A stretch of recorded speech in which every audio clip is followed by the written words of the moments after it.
pagsapit ng gabi, mainit ka pa sa bagong timba na kape. Langayan naman kahit saan pa abutan, hinainan na panghapunan, pinafak na parang pulutan. Yung lakitan nilabas sa linya kahinaan ko. Diyos ko, halika dito, huwag kang maingay baby, dito ka sa kwarto.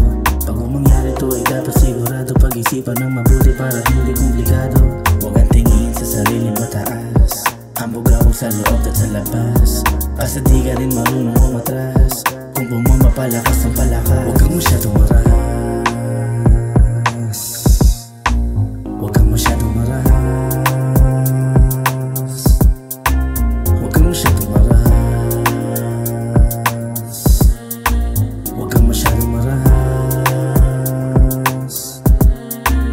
Huwag kang masyadong marahas, dapat kalmado't dahan-dahan lang. Sulitin ang oras at magbalagbagan, simulan natin sa labi, bababa sa iyong bewang. Higpit ng kapit sa iyong balakang, parang ayoko nang bitawan.